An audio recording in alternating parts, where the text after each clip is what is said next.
سيدنا محمد وعلى آل سيدنا محمد. أعوذ بالله من الشيطان الرجيم. بسم الله الرحمن الرحيم. الحمد لله رب العالمين، والصلاة والسلام على سيد المرسلين وعلى آله وصحبه أجمعين. رب اشرح لي صدري ويسر لي أمري واحلل عقدة من لساني يفقهوا قولي. سبحانك لا علم لنا إلا ما علمتنا إنك أنت العليم الحكيم. ولا حول ولا قوة إلا بالله العلي العظيم. Kitab Fathul Mu'in, muka surat 63, petok bawah sekali. Surat 63, petok bawah sekali.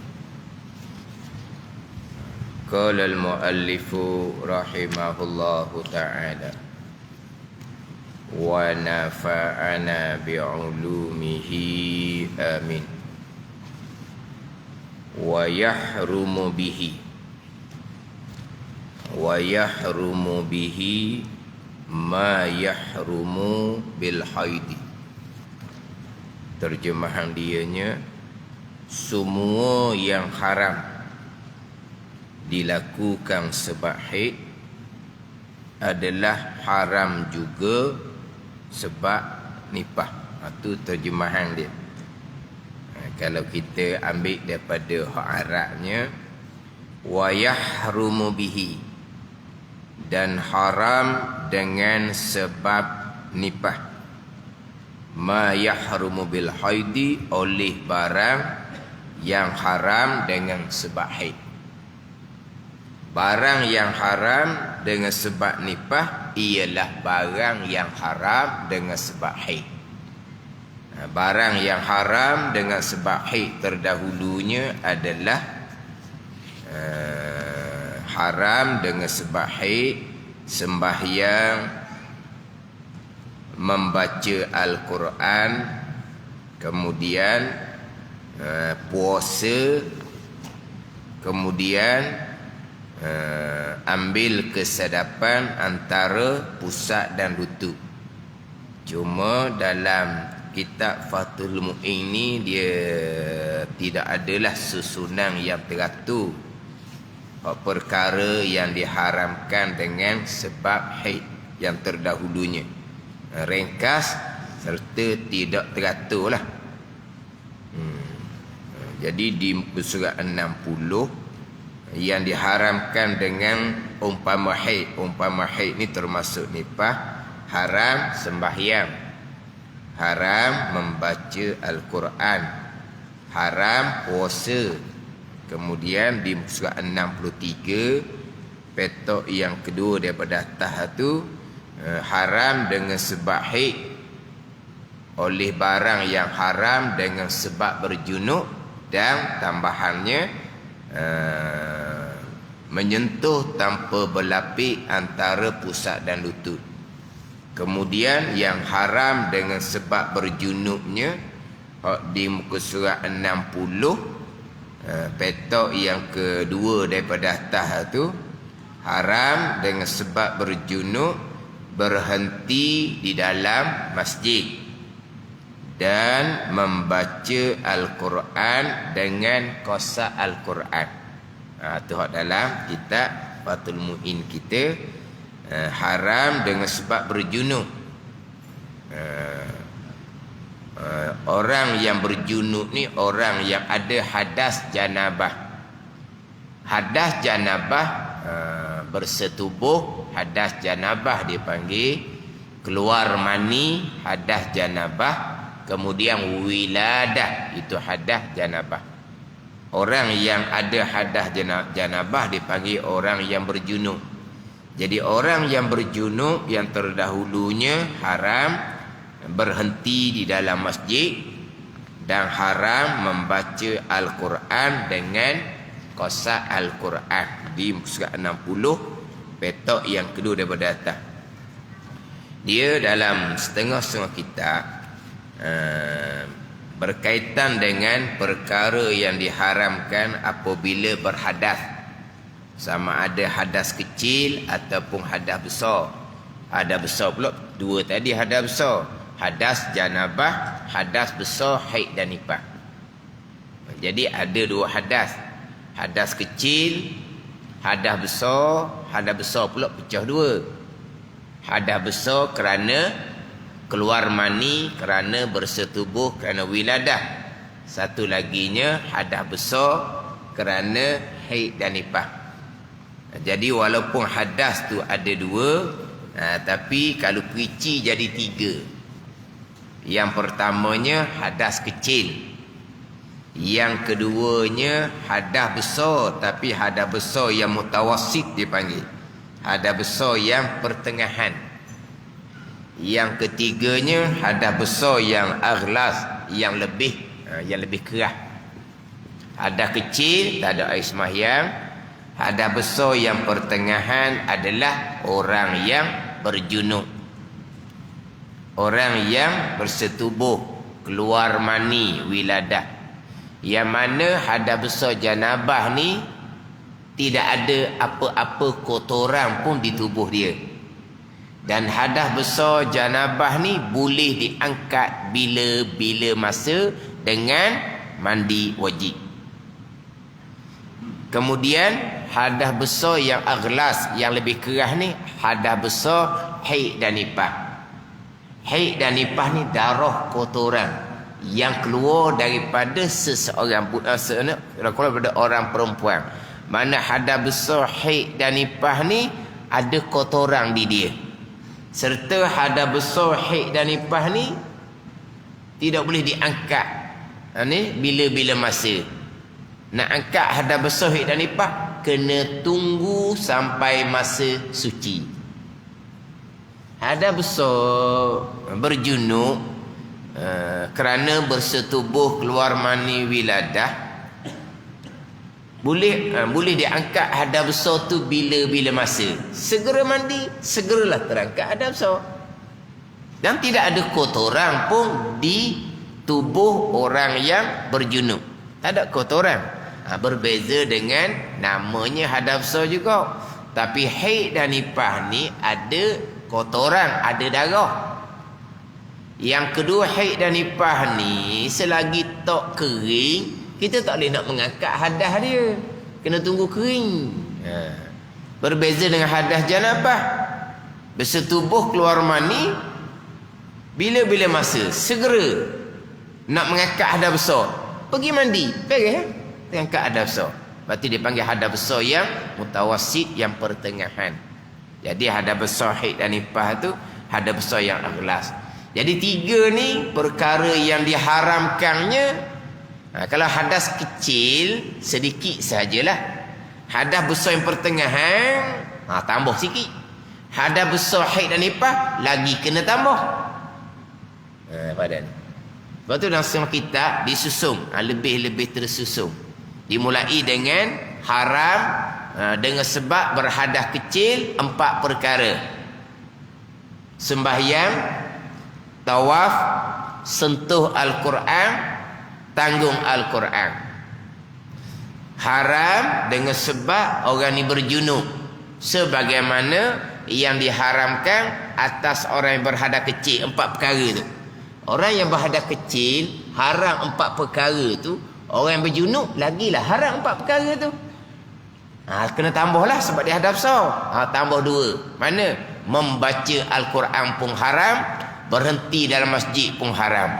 Orang berhadas kecil boleh membaca Al-Quran. Orang yang berhadas kecil boleh duduk dalam masjid.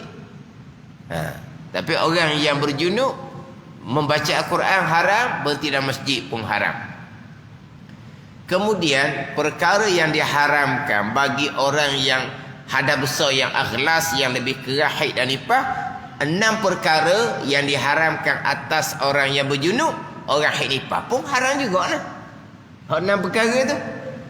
Sembahyang, tawaf, sentuh Al-Quran, tanggung Al-Quran, membaca Al-Quran, berhenti dalam masjid, haram bagi orang yang berjunub, haram juga bagi orang yang haid dan nifas. Dan tambah lagi, Apa tambah laginya? Haram atas orang haid dan nifas berpuasa. Haram atas orang haid dan nifas sentuh antara pusat dan lutut. Haram laginya bercerai orang haid dan nifas ni. Jadi itu tambahan pula. Yang mana orang yang berjunub tidak haram puasa. Orang berjunub tak haram puasa. Mana contohnya, dia sebelah malam bersetubuh, dia tak mandi wajib. Dia bercadang nak mandi wajib apabila bangun makan sahur. Tapi bangun makan sahur ni terlewat. Jadi dia pun kejar kepada makan sahur. Kalau pergi kepada mandi wajib dahulu, tak sempat makan sahur, dia pun kejar kepada makan sahur. Ngam-ngam selesai makan sahur, masuk waktu subuh. Bila masuk waktu subuh, sudah bermula waktu berpuasa. Dia dalam keadaan masih lagi berhadas besar, janabah kerana bersetubuh. Macam mana puasa dia haram? Tidak, makruh juga. Orang haid nifas haram berpuasa. Orang yang berjunub, perempuan yang berjunub, suaminya masih lagi boleh sentuh antara pusat dan lutut. Perempuan yang berjunub, suaminya masih lagi boleh ceraikan. Orang haid nifas tak boleh. Jadi tambahan perkara yang diharamkan atau haid nifas ni tambah lagi 3 yang diharamkan lebih daripada yang diharamkan atas orang yang berjunub. Ini kalau susung lah. Cuma dalam kitab Fathul Mu'in kita ni kurang susung sikit lah. Cuma yang saya sebut sebelum ni, kita nak selesai bicara perkara yang diharamkan atas orang yang nifas oleh perkara yang diharamkan atau orang haid ni. Ingat nak khulasah kembalilah. Hak berkaitan dengan perkara yang diharamkan atas orang yang berhadas kecil, atas orang yang berjunub, barulah pergi kepada atas orang haid dan nifas. Jadi perkara yang diharamkan atas orang nifas ni sama dengan perkara yang diharamkan atas orang haid, sebab nifas tu sendiri adalah haid lah juga. Darah haid yang mujtami' dia panggil, darah haid yang terkumpul. Sebab darah nifas, darah haid. Sebab itulah kalau orang yang nak mengangkat hadas nifas, ketika dia mandi wajib dia niat, saja aku mengangkat hadas haid kerana Allah, sah je. Tapi orang tahu niat kita, orang niat saja aku mandi wajib kerana Allah. Tapi kalau dia nak khusus nak sebut, saja aku mengangkat hadas haid kerana Allah, walah dia bawa ke nifas, sah. Sebab apa? Nifas tu haid lah. Darah haid yang mujtami', yang terkumpul, yang tidak keluar pada masa dia hamil, keluar selepas daripada beranak, ada darah haid yang terkumpul. Jadi maknanya dia kering nifas, tapi dia niat saja aku mandi wajib, saja aku mengangkat hadas haid kerana Allah, walaupun dia kena nifas, sah. Ada ni.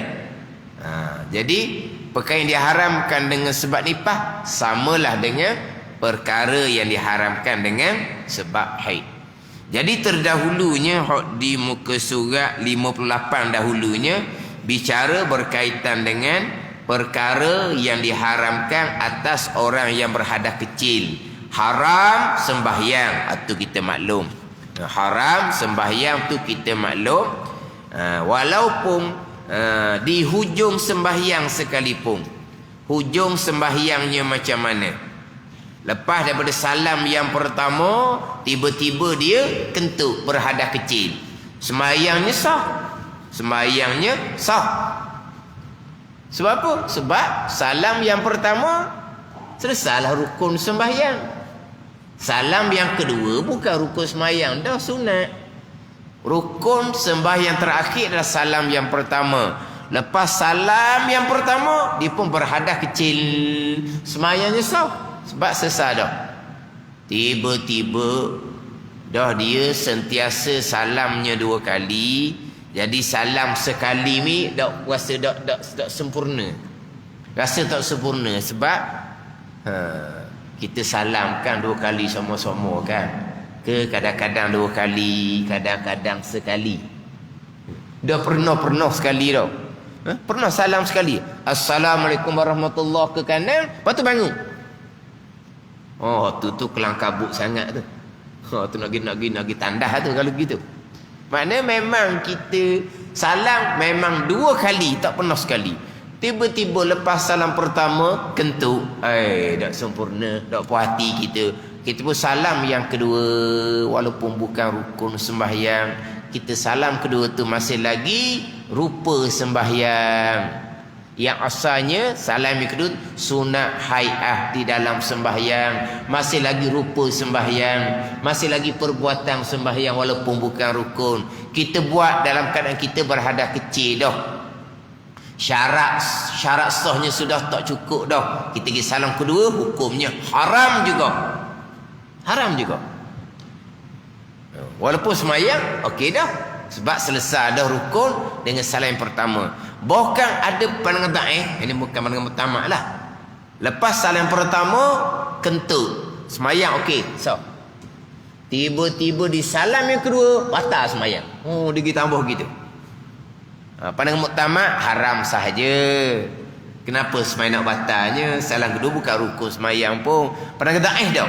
Bukan setakat kata salam kedua tu haram, bahkan haram serta batal sembahyang. Tapi dia salam pertama kentut, sembahyang okey je, okey dah.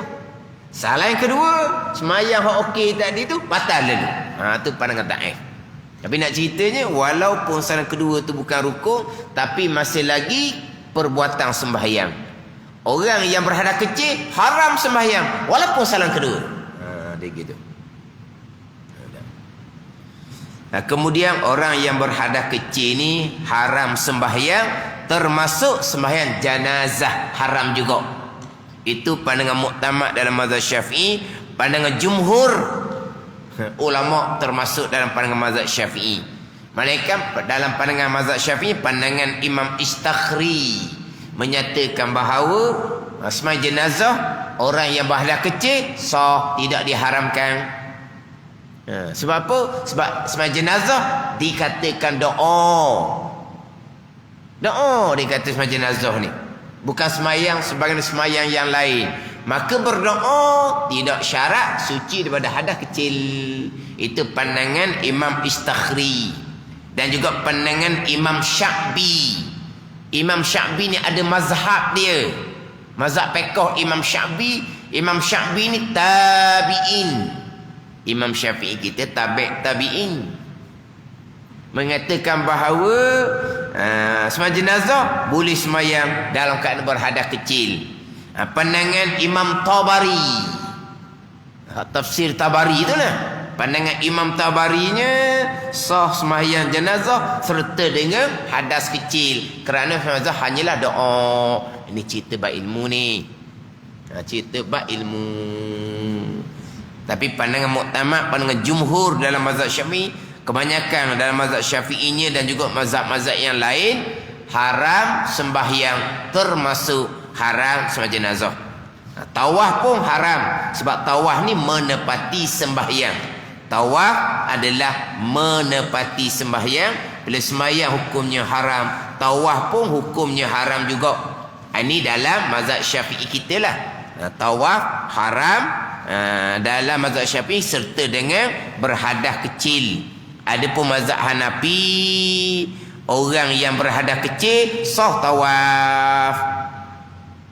Walaupun orang yang tawaf ni wajib suci daripada hadas kecil, tapi bukan syarat untuk sah hadas kecil. Tu mazhab Hanafi. Mazhab Syafi'i kitanya tawaf sebagaimana sembahyang. Kalau tawaf serta berhadas kecil haram serta tidak sah. Itu yang kita maklum. Kemudian haram menyentuh Al-Quran dan haram menanggung Al-Quran. Menyentuh Al-Quran, menyentuh Al-Quran, walaupun ketika menyentuh Al-Quran berlapik sekalipun tangan kita, berlapik dengan kain tuala ke, berlapik dengan dengan sarung tangan ke, dia sentuh Al-Quran, tapi dia ambil kain tuala awak lapik, dia ambil sapu tangan awak lapik, ataupun dia ambil sarung tangan, Dia ambil sarung tangan, dia pakai, dia pun sentuh Al-Quran, haram semata. Mana ni? Walaupun sentuh tu dalam keadaan berlapik sekalipun, selagi dinamakan sentuh, hukumnya adalah haram. Walaupun berlapik tu tebal sekalipun. Ni cerita mazhab Syafi'i kita dengan mazhab Maliki. Adapun mazhab Hambali contohnya, kalau sentuh Al-Quran dengan berlapik tak haram dah. Itu mazhab Hambali. Sentuh ni bukan angkat, hanya sentuh semata-mata. Tapi mazhab Syafi'i kita, mazhab Maliki, sentuh walaupun berlapik sekalipun, hukumnya adalah haram.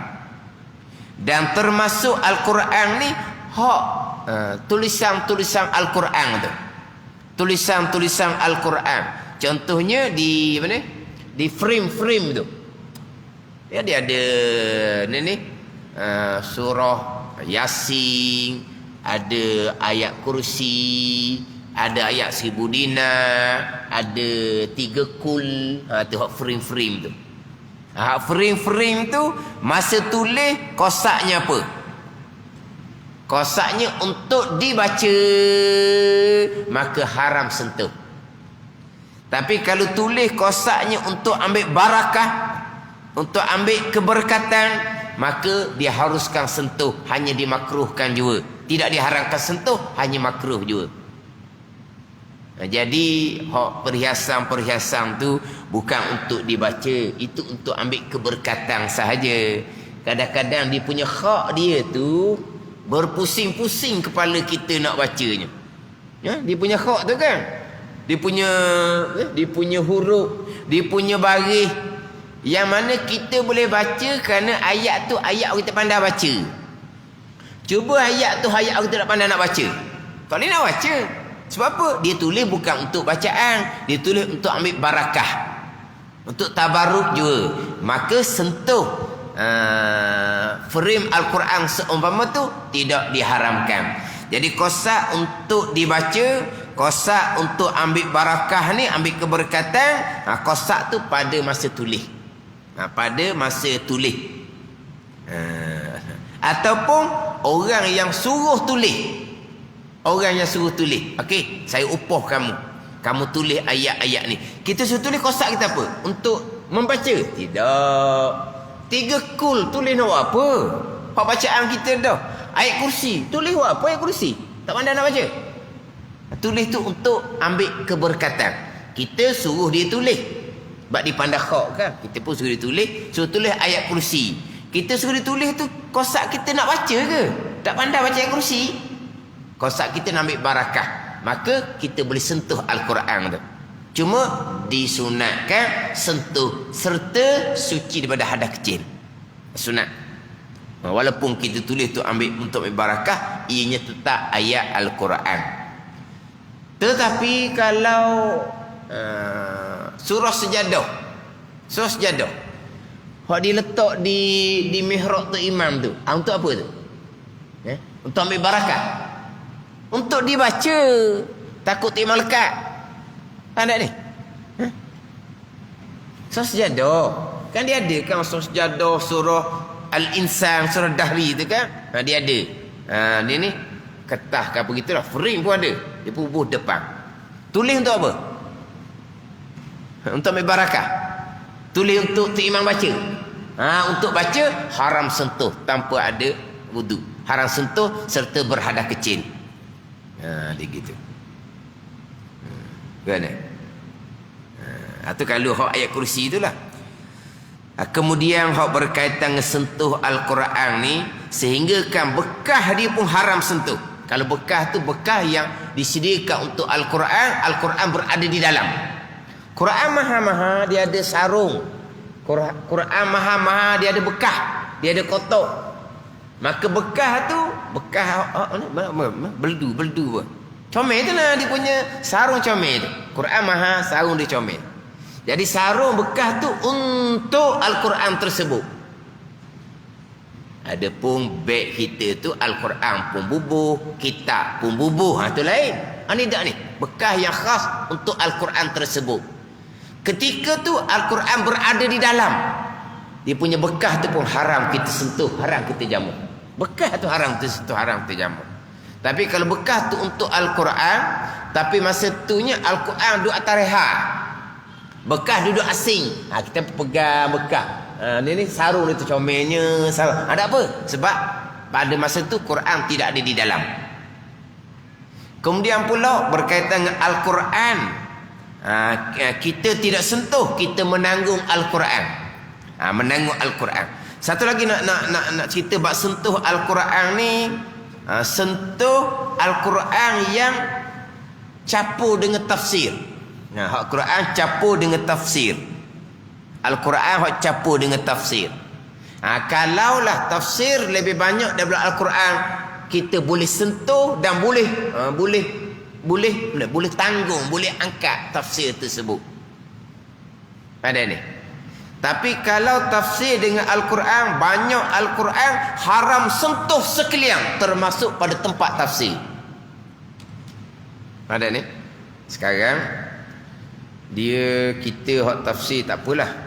Hak kita ada Quran tu, Quran yang berserta dengan wirid, berserta dengan tahlil, berserta dengan doa. Pada ni. Jadi wirid, tahlil, doa bukan Quran. Dan Yasin ada di dalam tu. Yasin tu sendiri dia ada terjemahan. Dia ada terjemahan. Yasin terjemahan. Situ pun sudah nak bagi tu. Mana banyak Yasin Al-Quran dengan tafsir terjemahan. Nak bagi dah. Lepas tu belek pula muka surat lain. Tak ada Al-Quran. Ada zikir, ada doa contohnya. Tengok. Mana banyak di dalam tu Al-Quran dan bukan Al-Quran. Bukan Al-Quran ni terjemahan, zikir, doa, tahlil, mana banyak. Kalau kata banyak selain dari Al-Quran lah, boleh, kita boleh sentuh dan kita boleh tanggung. Kalau kata banyak Al-Quran daripada selain dari Al-Quran, contohnya Al-Quran hak kecil tu, hak dalam tu dia ada surah-surah pilihan. Dia ada Yasin, dia ada Kahfi, dia ada Waqiah, dia ada Mulk, ada tu hak. Auto tebal sikit tu. Pada auto tebal sikit. Kita hak biasa bagi Yasin tu, tengok molek lah. Maksudnya hak tu banyak bukan Quran dah. Tapi hak jenis dia panggil surah-surah pilihan. Surah-surah pilihan. Dia ada tu Yasin, Kahfi, Waqiah, Mulk, ada belaka dalam tu. Pandai dia.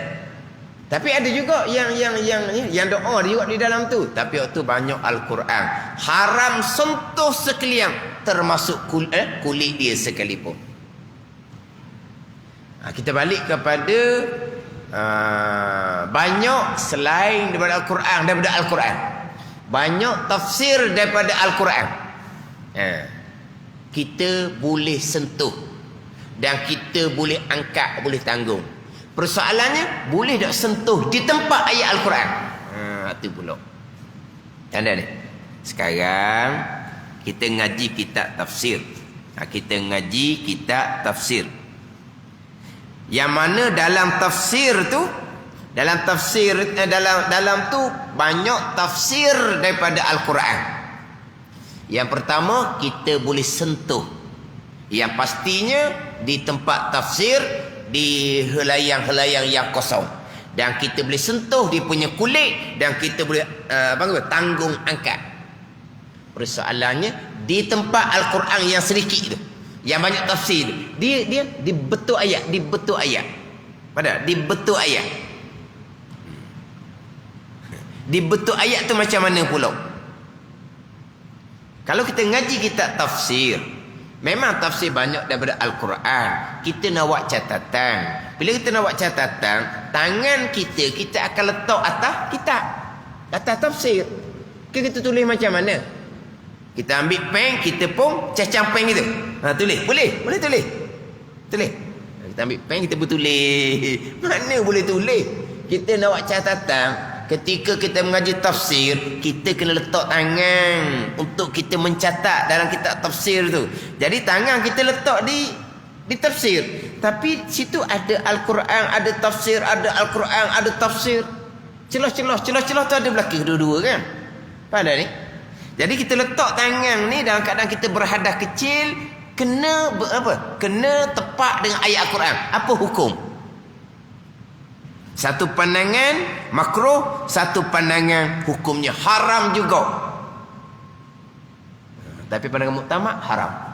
Kita sentuh di tempat ayat Al-Quran. Tapi satu pandangan tu dah haram, makruh juga.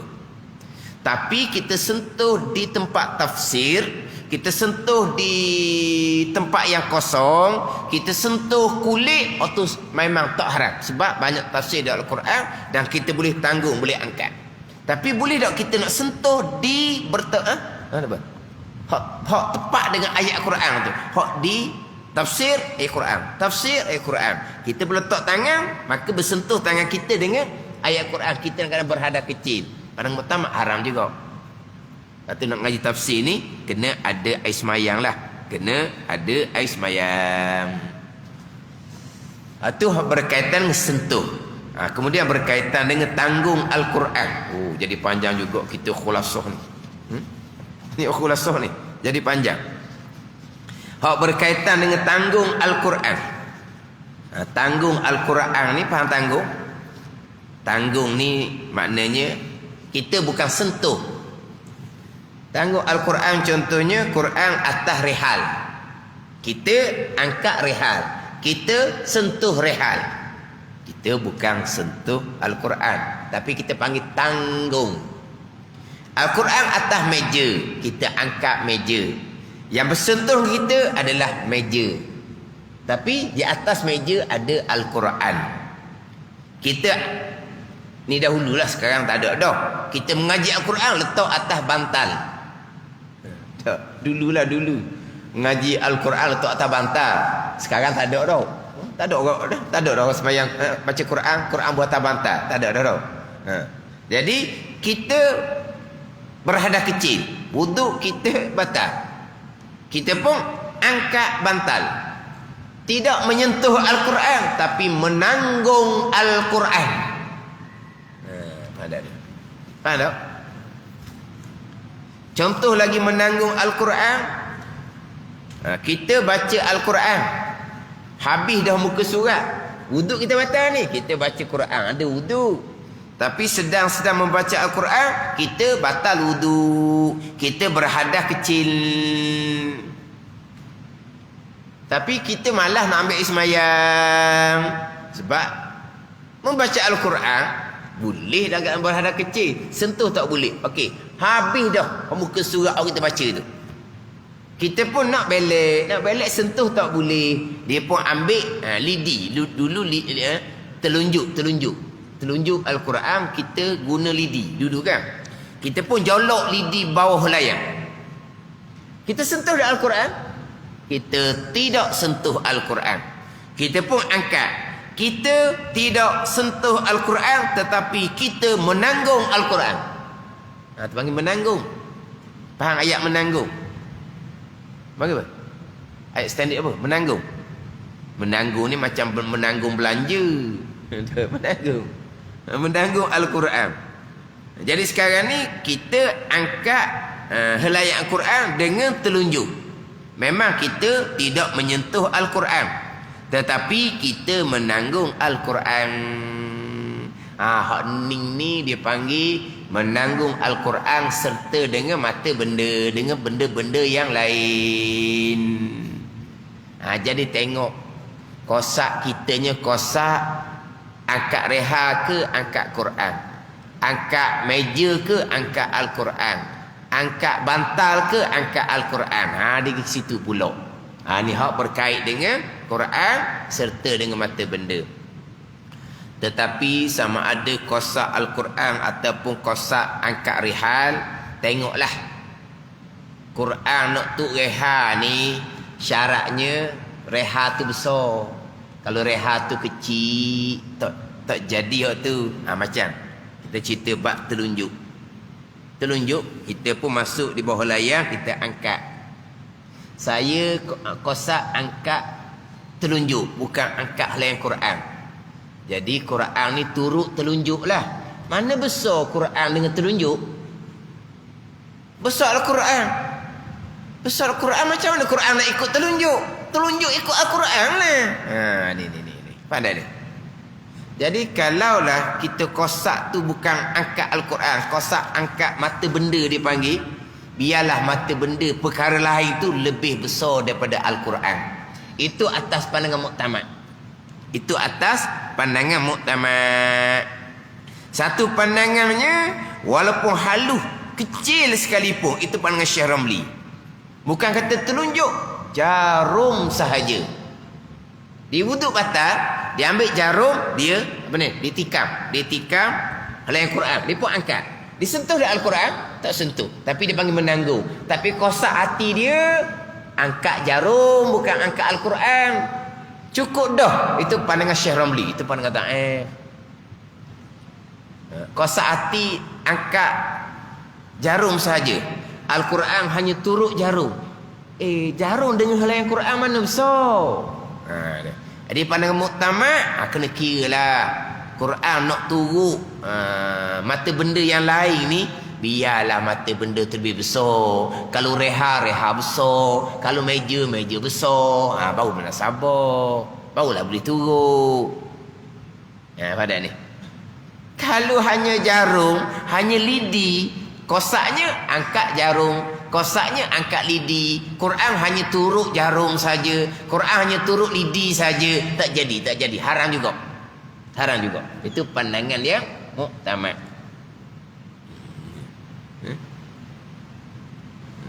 Hak khulasah kita hak di muka surat apa tu? Di muka surat 58 tu. Kita balik kepada serta mata benda yang lebih besar. Mata benda ni termasuklah juga beg. Beg dengan Al-Quran memanglah beg besar. Ada ni. Jadi kita kita sentuh kita adalah beg. Tapi dalam beg tu ada Al-Quran. Kita panggil menanggung Al-Quran serta mata benda, iaitu beg. Tapi Quran dengan beg besar beg lah. Kalau hak mata benda lebih besar, tengok kosaknya apa. Kita menanggung dia ada 4 kosak. Kita kosaknya menanggung mata benda, barang tu. Kita kosak angkat reha yang besar daripada Al-Quran. Kita kosak angkat meja yang besar daripada Al-Quran, bukan meja kecil. Kita angkat beg. Quran hanya turut beg je, tapi kosak hati kita senang cerita beg lah. Kita kosak tanggung beg, maka tidak diharamkan. Kita tak ada kosak apa-apa, tidak diharamkan. Kita kosak bawa beg serta bawa Al-Quran, tidak haram lagi atas pandangan muktamad. Yang haram hanyalah apabila kosak angkat Al-Quran semata-mata baru haram. Ada ni. Tak habis minggu ni. Khulasah sungguh kita minggu ni. Tak habis. Sekarang kita kata Quran serta dengan barang yang lain. Kita tanggung Al-Quran, tetapi serta tanggung barang yang lain. Contoh mudah, beg. Jadi kita bawa beg Quran di dalam. Kita balik dengan ngaji Quran. Wuduk adalah mula-mulanya. Siapa tengah jalan wuduk batal, kita sudah berhadas kecil. Kita sudah berhadas kecil. Jadi kita dipanggil menanggung Al-Quran serta dengan beg, mata benda, barang. Kita tak ada kosak apa-apa pun pakai berjalan gitu je, maka tidak haram. Kita kosak angkat beg sahaja, Quran menurut, tidak haram. Kita kosak angkat beg dan juga kosak angkat Al-Quran, pandangan muktamad tak haram lagi. Padahal haram dah tu. Kita kosak angkat ataupun bawa Quran semata-mata, maka hukumnya haram. Gitu. Tapi kalau kita kosak dua, kosak angkat beg serta juga kosak angkat Al-Quran. Dia campur dengan kosak angkat Al-Quran, dia berhadah kecil. Di situ ada kosak Al-Quran. Pandangan Dhaif kata haram dah. Haram. Pandangan Muktamad dah haram. Walaupun dia ada kosak angkat Al-Quran, tapi kosak angkat beg campur dengan kosak angkat Al-Quran. Hak sepakat tidak haramnya semata-mata kosak angkat beg Al-Quran hanya turut beg sahaja, ataupun itlaq tidak kosak apa-apa. Itu ada 4 kosak.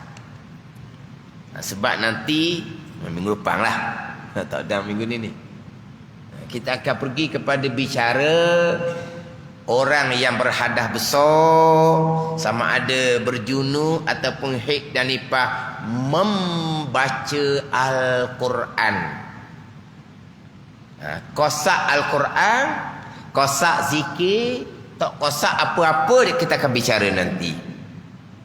Cuma bezanya, biasanya saya akan bandingkan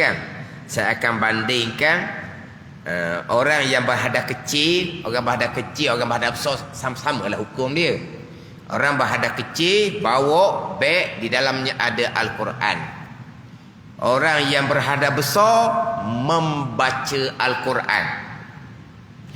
Orang yang berhadas kecil dan juga berhadas besar sama, dia bawa Al-Quran dalam beg. Pandangan Muktamad, yang haramnya satu saja, kosak hati dia adalah tanggung Al-Quran. Kosak hati dia tanggung Al-Quran dan juga tanggung beg. Pandangan Muktamad tak haram dah. Kosak di hati dia tanggung beg semata-mata, Al-Quran turun. Itu sepakat ulama tak haram. Di hati dia tak ada kosak apa-apa, berjalan begitu je. Dia berhadas kecil, dalam beg ada Al-Quran. Kamu tu bawa beg ke bawa Al-Quran? Tak ada kosak apa-apa, tak haram. Itu sepakat ulama. Yang khilafnya, ketika dia bawa beg, dia kosak bawa beg serta dengan kosak bawa Al-Quran, tak khilaf. Memang tamat tak haram. Yang haram adalah semata-mata kosak di hati bawa Al-Quran. Berbeza dengan orang yang berhadas besar membaca Al-Quran. Dia kosak membaca Al-Quran, itu haram. Dia kosak membaca Al-Quran serta zikir, masih lagi haram. Ni apa dah ni? Kosak baca Quran sah lah haram, sebab dia berhadas besar. Dadak dia baca Al-Quran serta kosak zikir, haram lagi. Tadi tanggung beg serta tanggung Al-Quran, pada Muktamad tak haram dah. Ni orang berhadas besar, baca Al-Quran, kosak membaca Al-Quran dan kosak zikir, haram lagi sebab ada kosak Al-Quran di situ. Dia membaca Al-Quran, kosak zikir, barulah tidak haram. Dia membaca Al-Quran tidak kosak apa-apa, itu tidak haram. Contohnya mana? Contoh mudahnya, orang yang haid dan nifas, dia membaca Bismillahirrahmanirrahim. Nak makan, nak minum, kedap baca Bismillah. Orang yang berhadas besar, berjunub ke, haid dan nifas ke, dia nak makan, mesti dia baca Bismillahirrahmanirrahim. Itu ayat Quran. Kamu berhadas besar. Kosak apa? Kosak zikir, bacaan yang disunatkan sebelum kita makan. Kamu kosak apa? Tak ada kosak apa-apa. Lepas tu hanya, bukan terlancar lidah ni latah. Terbiasa. Terbiasa. Nak makan, Bismillahirrahmanirrahim. Nak minum air, Bismillahirrahmanirrahim. Kamu tu berhadas besar. Bismillahirrahmanirrahim, ayat Quran. Kamu baca kosak apa tadi? Kosak zikir ke tak? Tahu kamu kosak apa? Sudah terbiasa. Tak haram. Kosak zikir tak haram. Zikir apa? Bacaan yang disunatkan sebelum kita makan. Sunatlah baca dengan Bismillahirrahmanirrahim. Kita kosak baca, kosak zikir dan juga baca Quran. Haramlah sebab kamu berhadas besar. Kalau kosak Quran, itu awal-awal lah haram. Ni dah. Ni kita bukan nak cerita lagi Orang berhadas besar membaca Quran ni cuma nak wiwak banding dengan orang yang berhadas kecil menanggung Al-Quran dalam beg. Kosak tanggung Al-Quran haram. Kosak tanggung Al-Quran setebeg tak haram dah hatapan ke muktamad. Kosak bawa beg memanglah sepakat tidak haram. Tak ada kosak apa-apa pun tidak haram. Mana ni? Kosak bawa beg semata-mata Al-Quran turut beg. Dia gitulah. Itu tak haram, tu sepakat ulama. Kemudian ingat baik ni. Angkat beg Quran turut beg. Kosak angkat Quran beg turut Al-Quran. Tak ada turut-turutnya. Pegangan tak ada berlaku cara turut. Faham tak? Ada cara turut. Beg tu terangkat perbuatan Allah. Al-Quran tu terangkat perbuatan Allah. Beg tu bergerak, Al-Quran bergerak. Kedua-duanya perbuatan Allah. Beg tu memang sakut di bahu. Bila kita berjalan, beg pun berjalan, turut berjalan. Bila beg berjalan, Quran dalam beg pun turut berjalan. Itu cakap asbab. Pegangan kita tak ada. Kita bergerak, tubuh kita bergerak, beg bergerak. Bergeraknya Quran dalam beg, semuanya qada dan qadar. Tak ada perkara yang berlaku secara turut. Itu bab pegangan. Hak turut tadi itu cakap asbab. Mana ni? Kita ambil jarum, tikam helai Quran, kita angkat. Quran pun turut jarum, turut tu cerita asbab. Terangkatnya jarum tu qada qadar, terangkatnya helayang tu qada qadar. Tu bab pegangan lah. Turut ni cerita asbab juga. Kemudian ambil satu je lagi sebelum kita bab orang berhadap besar berjunuk hinipah, kita baca minggu depan lah. Berkaitan dengan hak di muka surat 59 tu. Bagi kanak-kanak yang sudah mumayyiz, kita hanya boleh benarkan dia pegang Al-Quran tanpa beruduk untuk belajar dia jua. Ingat baik. Budak yang sudah mumayyiz, hak belum mumayyiz, kita tak boleh ke dia sebab takut dia mencarikan Al-Quran. Apa dia ni? Budak kecil ambil Quran ambil. Dia ambil Quran dia koyok lah. Haram kita serah Al-Quran kepada budak yang belum mumayyiz. Budak ketiga per satu tu. Ni budak yang sudah mumayyiz. Budak umur 5 dan 7 tahun ni. Dia sudah mumayyiz. Tapi dia berhadas kecil. Kita hanya boleh benarkan dia pegang Al-Quran dan dibawa Al-Quran hanya untuk belajar dia saja. Untuk belajar dia, bawa ke motor guru ke, untuk dia mengulang ke, itu saja kita benarkan. Tapi disunatkan sebelum kita benarkan dia pegang Al-Quran, bawa Al-Quran, dia ambil sembahyang dulu. Sunat saja kita suruh, seumpama itu. Tapi mazhab Hambali wajib kita suruh ambil sembahyang dulu. Tak boleh kita benarkan dia pegang Al-Quran walaupun untuk belajar dia. Itu mazhab Hambali. Mazhab Syafi'i kita tak. Kita boleh benarkan budak yang mumayyiz memegang Al-Quran untuk belajar dia. Untuk belajar dia. Tapi untuk hajah yang lain, termasuk hajah mak ayah, mari awal tolong kau ambil Quran sipang, mak sembahyang batal dah. Dan budak tak ada sembahyang ke tak? Tak ada. Haram kita suruh dia pegang. Haram kita suruh dia angkat. Budak tu tak balik lagi kan, tak haram. Siapa kata budak tu haram? Kamu yang haram. Budak tu tak haram, dia tidak, sebab dia belum balik. Ni banyak berlaku ni. Mak ayah batal wuduk, dia nak sipang Al-Quran, dia panggil anak. Mari awal ambil Al-Quran sipang, mak wuduk batal. Ada ni. Kita suruh, bahkan kita biarkan pun haram. Dia nampak budak tu nampak duduk ngemah almari. Bukan untuk belajar dia. Dia pun pegang Al-Quran, kita tengok. Wuduk ada ke tak? Tak ada. Haram kita biarkan. Kita wajib kena cegah. Jangan pegang Al-Quran, wuduk kamu tak ada. Ni suruh pula sama telah lah. Ni. Dan kitab Kifayatul Muhtadi, kitab Jawi, syarahan kitab Sulam Muhtadi, banyak berlaku dalam masyarakat kita. Orang yang orang tua yang berhadas kecil disuruh budak-budak yang yang tidak ada ismayang supaya ambil Al-Quran, pegang Al-Quran, tanggung Al-Quran, sipang Al-Quran. Hukumnya haram atas orang tua tu. Budak tu tak haram sebab budak tu belum mumayyiz. Ni hak haram atas orang yang berhadas kecil. 4 perkara. InsyaAllah minggu depan kita pergi pula lah perkara yang diharamkan atas orang yang berjunuk dan juga perkara yang diharamkan atas orang haid dan nifas. Wallahu a'lam. Bismillahirrahmanirrahim. Alhamdulillahirabbil alamin. Wassalatu wassalamu ala sayyidil mursalin wa ala alihi wa sahbihi ajma'in. Allahumma iftah alaina futuhal arifin. Allahumma allimna ilma akadamin wa fahimna famas sabiqin warzuqna ruqat talibin. Allahumma zidna ilman wa alhiqna bis salihin. Wa sallallahu ala sayyidina Muhammadin wa ala alihi wa sahbihi wa sallam. Walhamdulillahi rabbil alamin.